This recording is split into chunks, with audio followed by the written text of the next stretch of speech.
Olá, amigos do canal, bem-vindos a mais um vídeo do Dicionário do Investidor. Pessoal, dessa vez nós não tivemos perguntas esse final de semana lá no Instagram, né? Então não teve pergunta lá no Instagram, mas voltamos aqui com a série de 7 perguntas para o Kiko. Na verdade, são 7 perguntas, são muito mais que 7 perguntas para o Kiko, onde a gente vai bater um papo aqui e colocar as perguntas de modo geral que vocês fizeram respondendo aqui. Hoje eu vou fazer um pouquinho diferente, que normalmente eu recorto as perguntas, coloco em outro lugar. Agora eu vou fazer direto no navegador e ajudar vocês também com a resposta mais ilustrativa e menos apenas eu falando, tá certo? Então a primeira pergunta é do Alex Santos, que fez há um mês atrás, foi a última vez que a gente fez essa série. Qual a sua opinião sobre BCR11, que está renovando as mínimas ultimamente? E é um mês atrás, tá, pessoal? Ele renovando as mínimas. Você imagina hoje como é que deve estar. O BCR11 está em R$ 58,21. De um mês para cá caiu muito mais. E se eu tivesse respondido isso para você há um mês atrás, eu ia te dizer assim: olha, o fundo é high yield. Quando a gente tem uma tendência de alta de Selic, uma tendência de, vamos dizer assim, dificuldade, juros mais altos, os primeiros a caírem mais são os fundos imobiliários high yields, aqueles que mais sobem ou que mais caem. Kiko, então quer dizer que se porventura a gente chegar num cenário que a Selic esteja subindo, pode melhorar isso? Olha, a gente teve um cenário, perdão, a Selic esteja caindo, a gente teve esse cenário. A Selic caiu, caiu, caiu e ele chegou a subir, mas subiu pouco. Por que que ele subiu pouco nesse período aqui? Aí depois desandou. Porque ele é indexado ao IPCA. E o IPCA não está ajudando o provento. E quando não ajuda o provento fica baixo. Vamos entrar no Estados Invest aqui, que por enquanto é o site mais confiável que a gente tem com informações, né? Quando a gente tiver um site melhor, você pode ver que o provento dele era R$ 1. Aí ele, pô, bom rendimento. Aí de repente esse rendimento começou a cair e não para de cair porque o IPCA está baixo. A cotação sofreu e está sofrendo muito. Para mim, esse patamar atual está sofrendo demais. É a menor de todos os tempos desse fundo. Próxima perguntinha, que a gente vai dar uma olhada. Bom dia, professor. O senhor tem um Peugeot? Você com Peugeot 406, 206, considerando uma bombinha, se for 1.4, então misericórdia. Pois era 1.4, exatamente. Ah, olha, o Marcelo pediu um aqui que, assim, poderia fazer um vídeo detalhando como analisar um fundo de CRI e seus ativos, explicando sobre a estrutura, as garantias, o duration, a LTV e etc. Boa, boa, boa.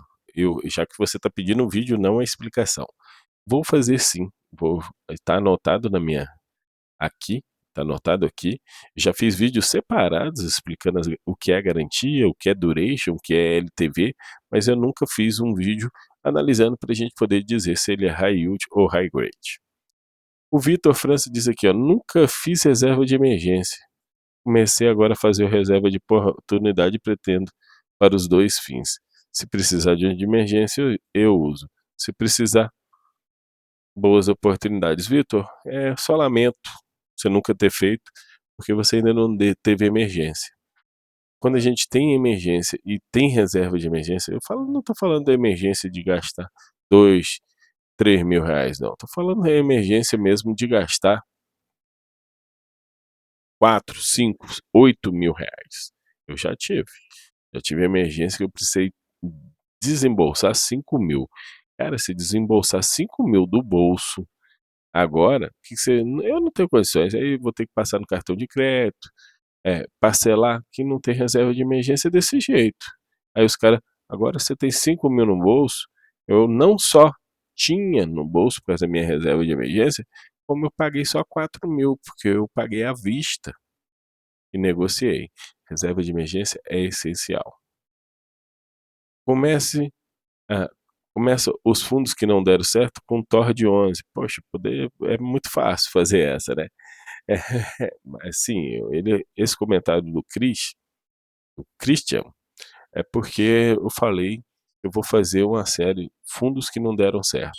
Ontem saiu um vídeo, vou ver se eu linko ele aqui para vocês, sobre o Thor de 11, tá certo? Kiko, uma um vi ótimo vídeo, uma pergunta: com a quebra do sigilo bancário, precisamos fazer declaração de imposto de renda, pois eles terão acesso às transações? Claro que precisamos. Primeiro, a quebra de sigilo bancário não é uma quebra de sigilo bancário. Apenas as autoridades têm direito, passaram a poder acessar suas coisas sem pedir para o juiz. Então, as autoridades entendam mesmo como os órgãos públicos, tá? Eles têm direito a acessar suas contas sem pedir por juiz. A única coisa que mudou foi isso. Mas a gente tem que continuar fazendo imposto de renda do mesmo jeito.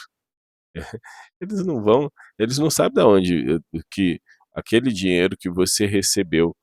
Por exemplo, eu sou servidor público, aí eu recebo dinheiro do governo federal. Eu sou servidor público, recebo dinheiro.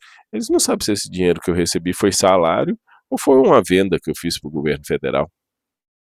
Seu empregador pagou você, ele fez um Pix, como é que ele vai saber se foi uma venda que você vendeu algo para ele, ou é algo que você trabalhou? Eles não sabem, então a gente tem que fazer declaração de imposto de renda, sempre. A Jerusa, já faz alguns dias que não consigo acompanhar as notícias sobre os investimentos. Aconteceu algo especial com o bodezinho? Olha, o bodezinho não aconteceu nada, nada, nada. Inclusive, Jerusa, ele está pior do que o dia que você falou ali. Você falou há um mês atrás, estava 8,85, agora ele está 8,18. O que está acontecendo com o bodezinho? Nosso bodezinho, BODB11, para quem não sabe, ele é indexado ao IPCA. E quando a gente tem uma abertura da curva de juros, como a gente está tendo aqui, ó, abertura da curva de juros, eu vou trazer aqui o gráfico no TradeView para vocês, o valor patrimonial por cota dos fundos indexados ao IPCA é achatado. Ele é muito achatado. Vou pegar aqui o juros futuro. Esse aqui é o juros futuro 2035, tá, gente? Mas eu acompanho vários, é o 31, 33, eu fico sempre de olho. Mas se a gente olhar aqui, ó, 6 meses, olha aqui o juros futuro. O juros futuro saiu aqui de 11,64, aí aqui em agosto chegou a cair a 11,30, agora está 12,72. Ele está na máxima. Isso aqui ele achata na marcação a mercado os valores patrimoniais dos fundos indexados ao IPCA. Então, o BODB caiu o valor patrimonial, assim empurra também os nossos queridos, o VP dele para baixo. Aí cai, o preço acompanha. Pergunta para a semana que vem, acabou ficando para um mês depois, André. É, eu ainda acredito que o HCTR DEVA 11 se recupera no longo prazo. Afinal, a seleção natural fará esses tipos de situação que estão acontecendo, que os fundos tenderem a acontecer cada vez mais. Você acredita nisso? No que acredita? Forte abraço. Olha, primeiro vamos por partes.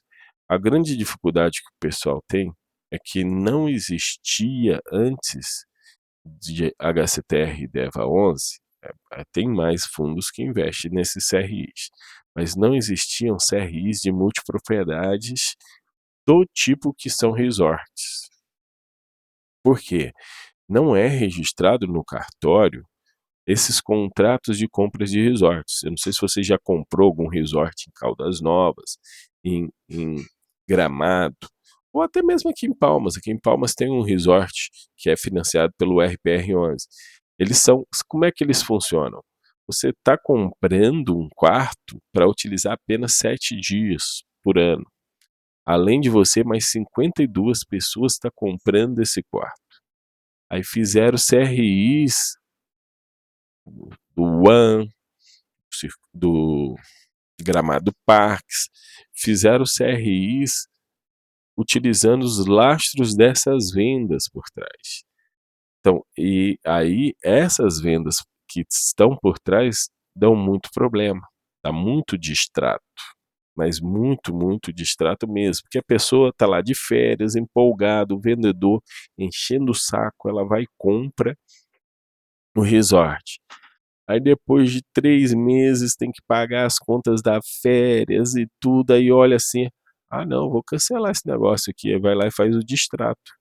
O distrato ele perde metade do dinheiro que ele pagou até o momento.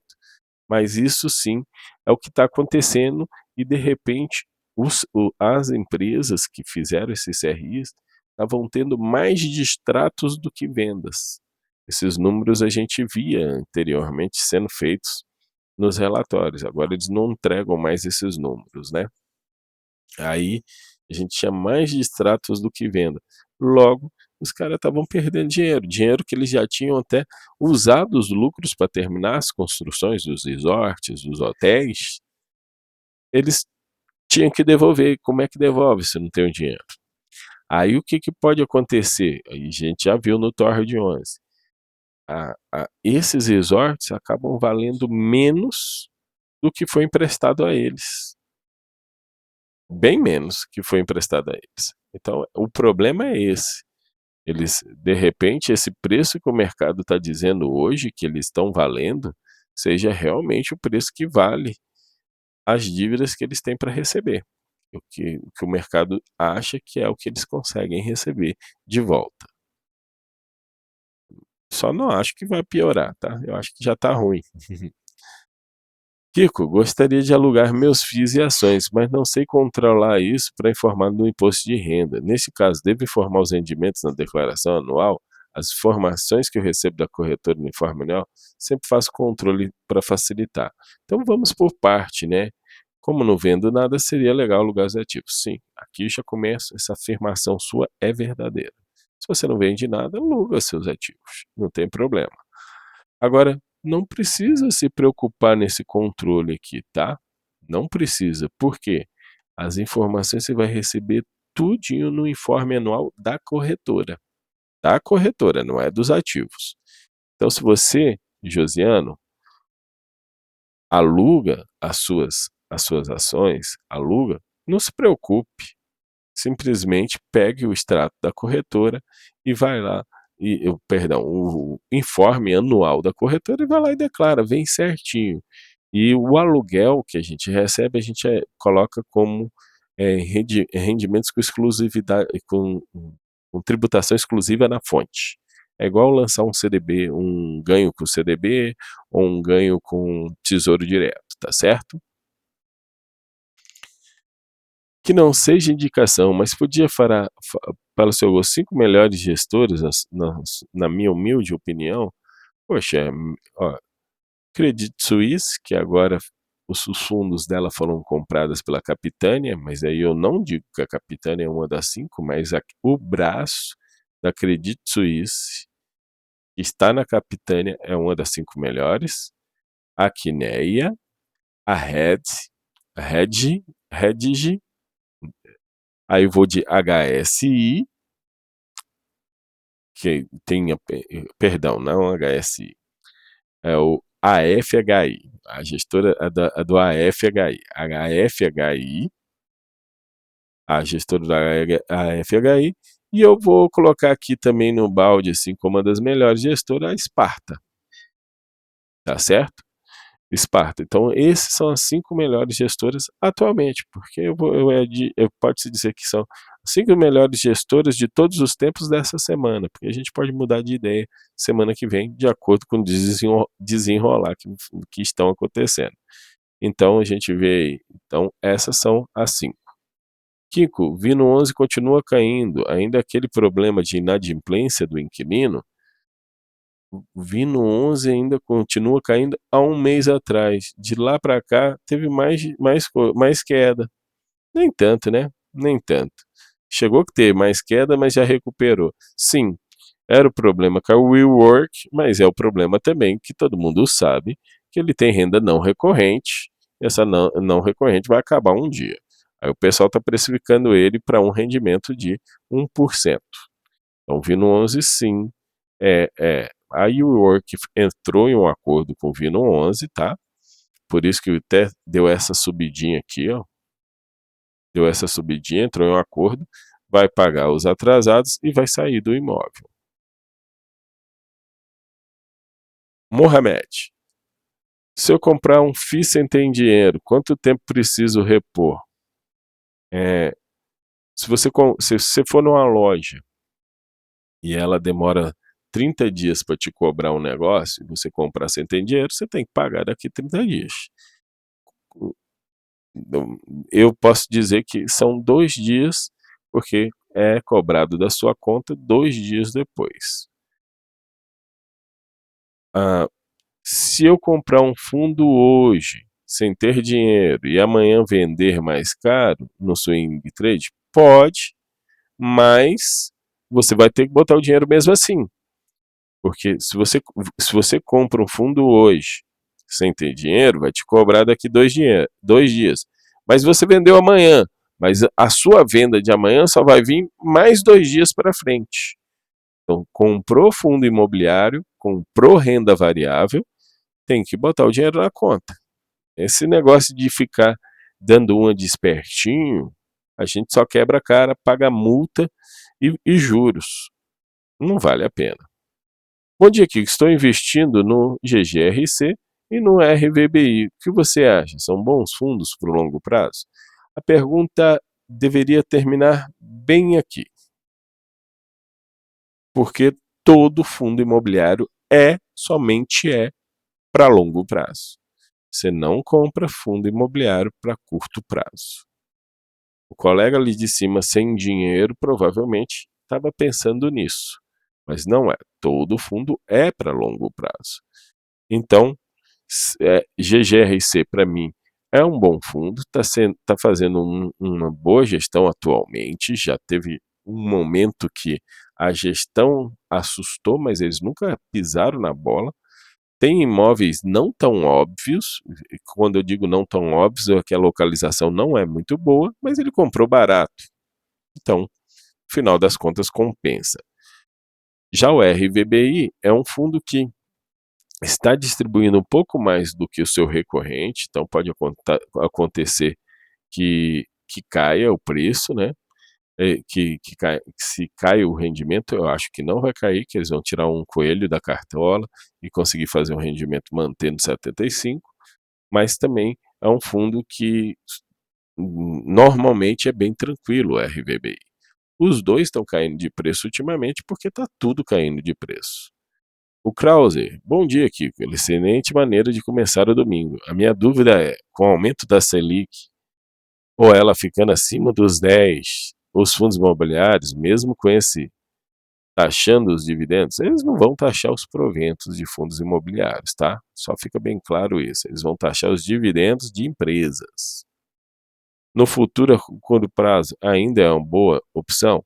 Olha, se não vai taxar os proventos de fundos imobiliários, ele continua sendo uma boa opção. Então, os fundos imobiliários são, Krause, uma boa opção. Se tributar, para mim ainda vai ser uma boa opção. Porém, contudo, a gente vai ter uma queda no preço do mercado.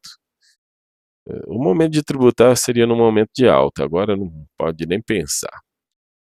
Bora lá, o Max. Uma dúvida. Como fazer um bonequinho do Chuck com a minha carteira do HCTR? Vender tudo com mais de 3 mil de prejuízo para manter se um dia ou manter para ver se um dia se recupera ou ir saindo aos poucos de vendas fracionadas quando a cotação subir um pouco. É você que tem que decidir, Max. É você que tem que decidir. Eu não posso falar isso para você. Se te incomoda a ponto do jeito que tá, a questão é a seguinte, às vezes a gente está incomodado com o fundo e não vende e ele cai mais. Quem imaginou que o TOR de 11 ia chegar a R$1? Ah, não, mas o preço dele é 12, não vai chegar a R$ 1 nunca. Chegou.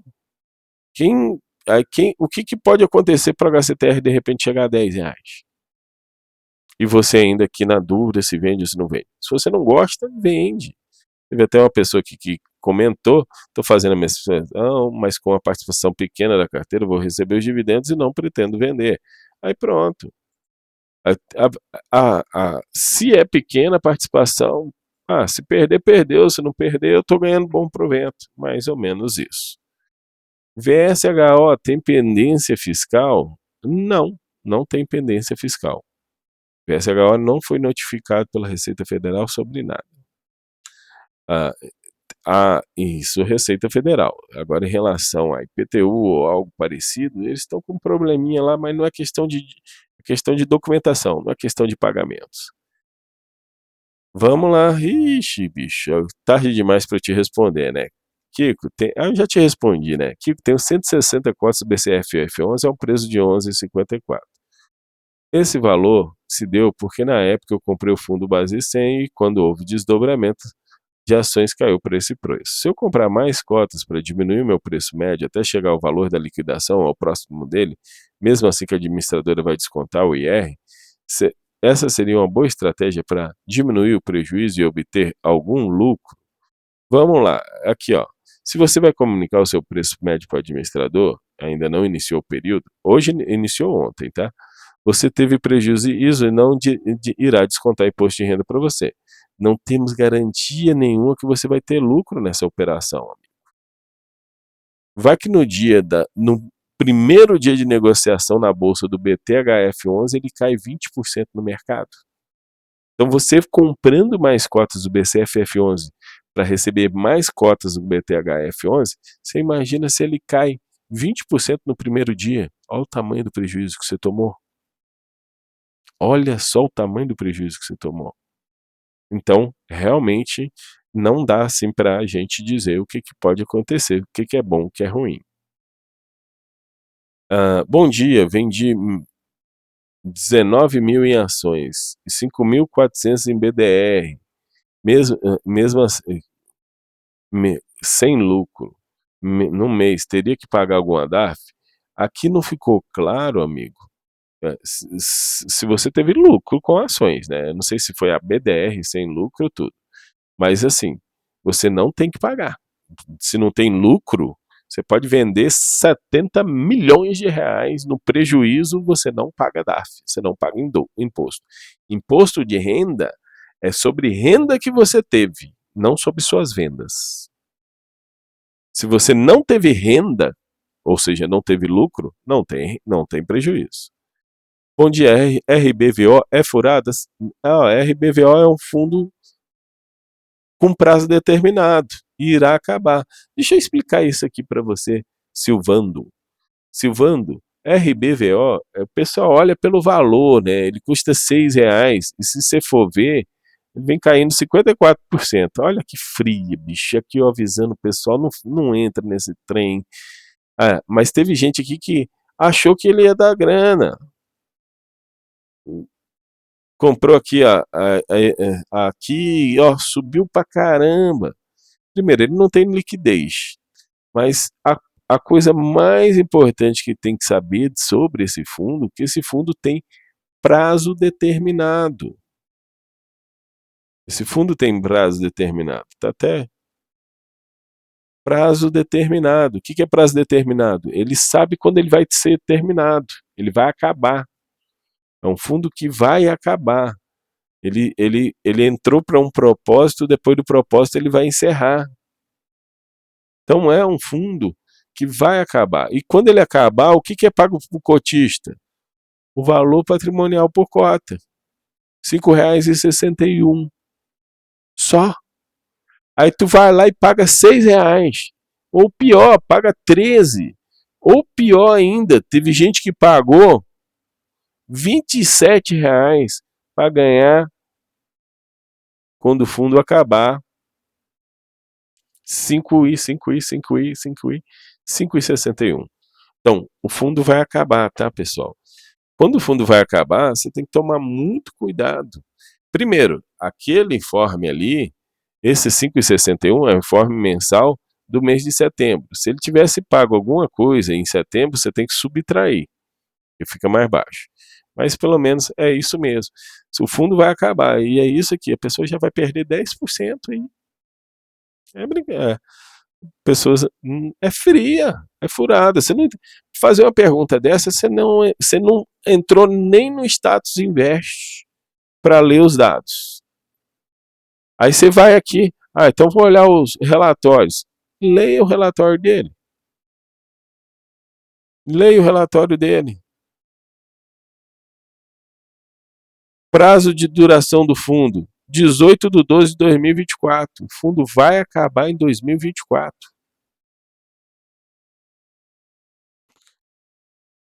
E você vai receber o quê?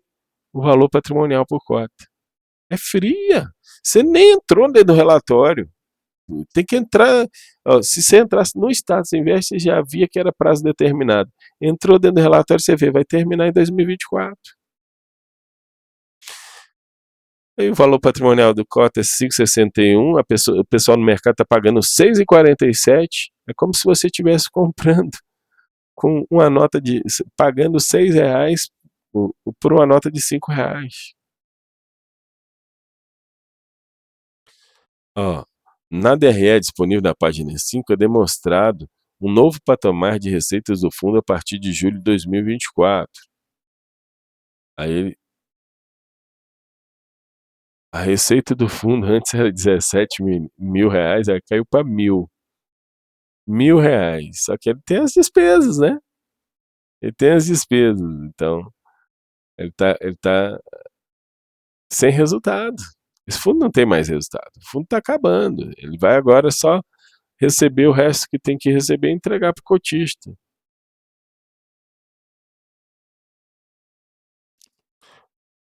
Se for ver, ó, o dinheiro, o que ele tem hoje de ativos, Caixa, Banco Máxima, e aqui Banco Máxima, CRI do Banco Máxima. Olha, o fundo vai acabar. Não mexa com esse tipo de fundo. Kiko, eu posso compensar eventuais prejuízos com venda de FIPE com ganhos de fundos imobiliários ou são completamente separados? A minha resposta foi essa: são separados e não pode. Fundo imobiliário só mistura, só pode compensar prejuízo de FIAGRO ou vice-versa. FIPE, gente, você é isento de ganho de capital. Então, se você tiver prejuízos, também não serve para nada esse prejuízo. É a mesma coisa para FIINFRA. Então, FIAGRO e fundo imobiliário, que esses não são isentos, caso você tenha lucro, tem que pagar imposto, esses podem sim se misturar e abater um do outro, porque é a mesma alíquota de 20% e declara no imposto de renda tudo junto. Pessoal, ficou um vídeo longo, né? Praticamente 30 minutos. Esse é o nosso vídeo de perguntas e respostas. Falei que são 7, mas na capa, mas são muito mais que 7 perguntas, 7 respostas. Mas eu acredito que são respostas, são as perguntas de vocês. O que eu vou pedindo é que vocês já coloquem aqui as novas perguntas para os próximos vídeos, para domingo que vem a gente bater papo aqui novamente. Não esquece de deixar o like, se inscreva no canal e até a próxima.